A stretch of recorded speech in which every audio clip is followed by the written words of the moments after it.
자, 미국 증시의 분위기를 생생하게 전해드리는 이항영의 월가이드 시간입니다. MTN 이항영 전문위원 화상 연결돼 있습니다. 안녕하세요. 네, 안녕하세요. 이항영입니다. 자, 2022년 첫 거래일이 굉장히 기분 좋게 마무리가 됐습니다. 미국 증시 먼저 한번 봐주세요. 네, 2022년 주시장은 두 종목이 시장을 이끌었다 해도 과언이 아니죠. 하나는 애플이고 또 하나는 여러분들이 너무나 좋아하시는 테슬라. 우리나라에서 제일 많이 갖고 있는 주식 두 개가 되겠는데요.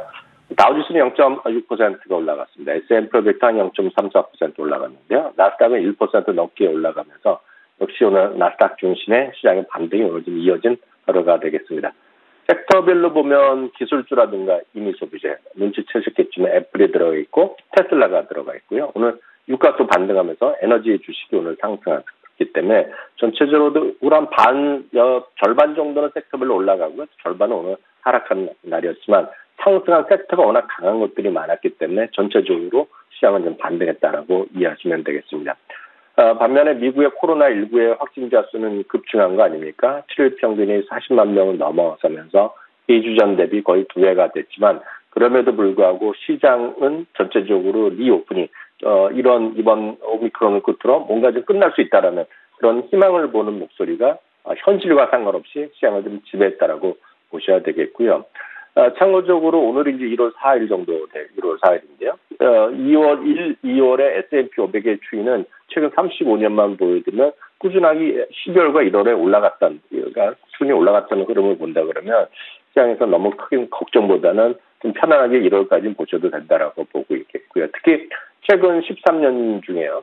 1월 첫 주는 11번이 올라갔기 때문에 이번 주는 좀 상승할 확률이 과거의 통계는 분명히 있다라고 보셔야 되겠습니다. 말씀드렸다시피 유가가 76달러 수준까지 오늘 좀 회복하는 모습이 시장의 에너지 주식이 3% 넘게 올라가는 데 기폭제가 됐고요. 10년물 금리는 얼추 1.6% 수준까지 왔기 때문에 오미크론 발생 이전 수준은 완전히 회복했습니다. 일단 미국 달러도 반등한 것이 오늘 시장에 좀 강하게 흐름을 갖고 가는 그런 기반이 된 경제 지표였다라고 먼저 이해하시면 되겠네요. 자, 무엇보다도 우리의 눈길을 끌었던 게 바로 애플의 시가총액이 3조 달러 돌파했다는 사실 아니겠습니까? 물론 마감총과 약간 밀리긴 했습니다만 이 내용도 한번 전해주세요. 네, 맞습니다. 2018년에 처음으로 1조 달러 진입했고요.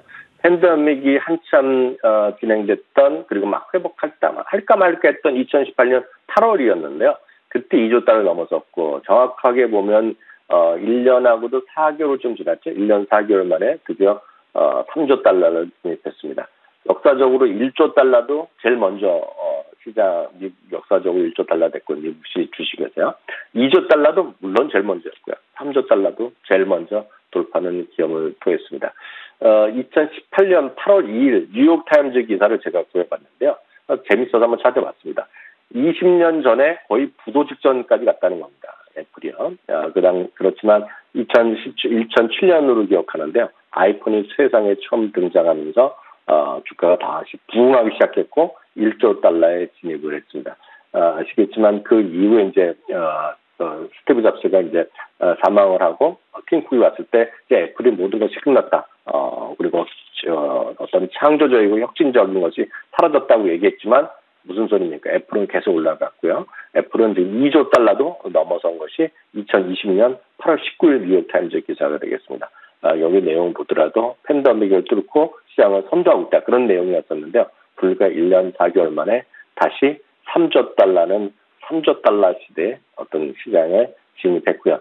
그러다 보니 아마존이나 그리고 마이크로소프트 이런 것들이 쭉 2조 달러, 2조 달러 넘어섰지만 웬만한 것들을 다 합쳐봤자 지금 애플의 시가총액을 차지할 수 없습니다. 참고적으로 보면요. 애플은 시가총액 비중으로 보면 S&P 500 전체 7% 수준이 되겠고요.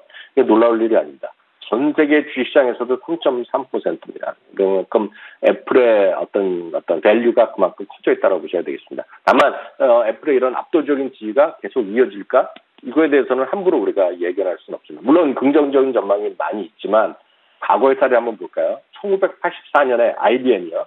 S&P 500 내 비중이 무려 6.4% 정도까지 차지했을 정도로 IBM이 세상의 모든 것을 지배했습니다. 그렇지만 아시다시피 IBM은 최근 10년 동안 주가가 흘러내리고 최근 들어서야 최근 작년 10월부터 좀 반등을 시도하고 있거든요. 그만큼 어느 한 기업의 압도적인 시장의 우위가 언제까지 이어질지는 아무도 모른다는 것이 솔직한 생각이 되겠고요.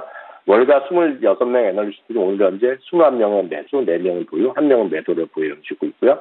최고는 210달러까지 지금 나와 있고 여전히 90달러 수준도 있고요. 목표 주가는 평균이 175달러지만 최근에 나온 것 보면 대부분이 200달러 언저리를 많이 있다는 것도 참고하시면 되겠습니다. 마지막으로 뉴스 하나 말씀드리겠습니다. 도대체 애플이 왜 이렇게 강한가? 저는 아무리 봐도 이 숫자가 이해가 안 되고 믿을 수가 없어서 다시 한번 또 찾아봤는데요.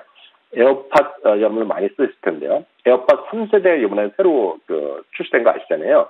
애플의 3세대가 이번 4분기 우리로 보면 4분기입니다. 4분기 연말 쇼핑 시즌에 무려 전 세계에서 2,700만 개가 팔렸다고 합니다. 전 세계에서 판매에서 작년 대비 20%가 늘어났는데요. 참고적으로 에어팟 전체는 9천만 개. 그중에서 에어팟 3세대가 2,700만 대가 팔렸다고 하니까요. 그만큼 애플에 대한 사랑 그리고 애플에 대한 선호 물건을 좋아하는 사람들이 그만큼 전 세계에 널려있다라고 보시면 좋을 것 같습니다. 네, 알겠습니다. 또 한 가지 시장을 이끌었던 기업이 바로 테슬라 아니겠습니까? 테슬라는 저희가 어제 이 시간을 통해서 주말 사이 나왔던 그 연간 판매량이 굉장히 놀라웠다, 역대급이었다 이 내용을 전해드린 이후에 시장 열리자마자 또 급등을 했었는데 테슬라도 한번 정리해 주세요. 네, 맞습니다. 테슬라도는 완전히 갭상승하면서 물론 사상 최고가에는 약간 모자르죠. 이게 230달러 수준으로 제가 갔던 걸로 기억하는데 여튼 오늘 13.5% 정도 올랐습니다. 다들 아시겠지만 4분기에 30만 대가 넘어서 거의 31만 대를 출발했는데요. 그러다 보니 연간은 93만 대, 전망 26만 대가 나기 때문에 훨씬 더 분기 이렇게 세상 예상치를 넘기 쉽지 않거든요. 그것은 그만큼 어제도 설명 충분히 들으셨겠지만 소위 서플라이 체인 이슈에서 상당히 벗어나 있고 그걸 컨트롤 잘하고 있다라는 것들에 대한 믿음이고 그에 대한 환호라고 일단 이해하시면 되겠습니다. 오늘 같은 경우 이런 실적이 지난 주말에 나온 이후에 목표 주가를 올린 곳은 딱 하나밖에 없습니다. JP모건이지만 JP모건은 워낙 매도 의견을 갖고 있고 목표 주가 200달러 수준이니까 여러분들 관심 안 주셔도 되겠고요. 나머지들이 목표 주가를 올린 것은 없습니다만 대신에 주당 이익의 전망치, 그러니까 실적 전망을 많이 올려놨기 때문에 결국은 이런 실적 전망이 올라가면 주가의 목표치는 올라갈 수밖에 없다는 것이 상례였다고 보셔야 되겠고요. 물론 테슬라만큼은 아니지만 저도 이제 많이 관심을 갖고 있고 여러 차례 소개드렸던 포드랑 GM이 오늘 첫날로 아주 강한 흐름을 보여주었습니다. 이것은 전반적인 올해의 자동차 시장이 좀 정상화될 수 있다는 믿음이라고 보셔야 되겠는데요. 포드도 최근 수년 내에 또 최고 수준까지 올라갔습니다. 오늘 한 4.8% 정도 정식 종가는 나온 것 같고요. GM도 한 4.5% 올라가면서 두 주식 모두 강한 흐름이 이어졌다라고 보셔야 되겠고요. 그 밖에 이제 올라간 것들은 앞서 오미크론의 이런 것들이 확산되고 이런 거랑 전혀 상관없이 리오프닝에 대한 기대감 그리고 결국은 아직은 뭔지 모르지만 이런 코로나19가 끝날 수 있다는 기대감에 따라서 흔히 얘기해서 작년 1, 2월 달에도 아마 리오프닝 주식이 3월까지 상당히 강했는데 오늘 첫날 미국 시장도 그런 흐름이었습니다. 뉴스 많이 들으셨을 것 같은데요. 미국의 지금 파일럿이나 승무원들이 코로나 워낙 많이 걸리고 그래서 지금 일할 수가 없고 그래서 많이 이제 날씨도 안 좋았지만 비행기가 하루에 수천 개씩 캔슬된 거, 취소된 거 많이 보셨을 텐데요. 그렇게 보면 항공주가 떨어져야 되잖아요. 뉴스로 보면. 그렇지만 반대로 아메리칸 항공이 4.3% 올라가면서 작년 12월 바닥부터는 상당히 많이 회복했다고 보셔야 되겠고요. 어저께 뉴스도 늦었지만 연말에 그래도 올랐던 주식이 결국 크루즈입니다. 크루즈는 미국에서 지금 타지 말라고 하라고 금지됐지만 올라가는 거거든요. 이게 모두 결국 기대감이다라고 보셔야 되겠습니다. 오늘 거의 7%가 올라갔고요.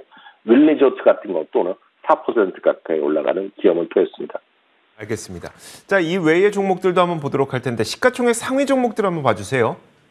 네, 애플과 테슬라가 워낙 강하다 보니 여타 주식들은 오늘 큰 관심을 받지는 못했습니다. 마이크로소프트나 알파벳 이런 것들이 모두 약보합, 강보합이었습니다. 소폭 내리거나 소폭 올라갔지만 시장에서 큰 움직임을 보이지 못했고요. 반면에 아마존은 약 2% 정도 올라갔습니다. 말씀드렸다시피 아마존은 내년도에 탑픽으로 얘기하는 증권사나 언론사가 꽤 있다라고 말씀드렸고요. 베런스 같은 데서 탑픽으로 지금 10개 중에서도 탑으로 제시하는 게 아마존이 되겠습니다. 2% 정도 올라갔고요. 오늘은 엔비디아나 AMD도 많이 올라갔습니다. 엔비디아가 2% 이상 반등하는 모습을 보여줬고요. AMD도 4.7% 올라갔습니다. 기타 특징주 몇 가지만 더 보겠는데요. 맥도날드 같은 경우는 파이퍼 샌들러에서 중국에서는 매수를 올리면서는 보합 정도 움직였고요. 나이키는 구겐하임에서 2020년 톱픽으로 제시했습니다만 주가는 오늘 좀 재미없었습니다. 많은 곳에서 얘기하고 있지만 나이키는 압도적인 브랜드가 이제 결국 메타버스 시장에서도 발휘될 수 있다는 기대감이 많은 거 아닙니까? 그래서 여하튼 나이키도 관심이 많은 주식이다라고 보셔야 되겠고요. 오늘 모처럼 페이팔이 좀 반등했습니다. 그렇지만 워낙 고점에서 많이 떨어지는 상태인데요. 뱅크 몬트리올이죠. 비모라고 하는데요. 비모에서 중국에서 매수를 했고요. 목표 주가는 그렇지만 과거 워낙 높았기 때문에 목표 주가는 내리고 있지만 투자 의견을 올리는 특이한 오늘 움직임이었습니다. 주가락이 한마디로 지나치다라는 그런 시각이었다라고 보셔야 되겠고요. 작년부터 아마 저는 느끼는 건데 많은 유튜브뿐만 아니라 지상파 TV 이런 연예 오락부락에서도 골프 얘기가 엄청 많이 나오지 않습니까? 오늘 캘러웨이에 대해서 캠퍼스 포인트라는 곳에서 톱픽으로 제시하면서 목표 주가를 $38 제시했습니다. 목표 주가 $38면 지금은 상당히 올라가는 건데요. 그런 의견이 있다라고 보셔야 되겠고요. 참고로 골드만삭스도 캘러웨이는 좋게 얘기하고 있습니다. 그 밖에 이제 캐나다 은행을 한두 차례 소개해드렸던 TD뱅크가 오늘도 사상 최고가를 주소졌고요. 마지막 주식은 많은 분들이 정말 맥주를 얼마만큼 많이 드시는지 그리고 와인을 얼마만큼 드시는지 모르겠지만 코로나 맥주로 유명하고요. 그리고 전 세계 와인 시장에서는 거의 1, 2위를 다투는 기업이 잘 모르시겠지만 콘스트레이션 브랜드인데요. 이것 역시 오늘 올라가면서 사상 최고가를 기록한 모습이 되겠습니다. 알겠습니다. 자, 이렇게 지난밤 사이 미국 시장에서 어떤 일들이 있었는지 자세하게 살펴봤습니다. MTN 이항영 전문위원이었습니다. 고맙습니다. 네, 감사합니다.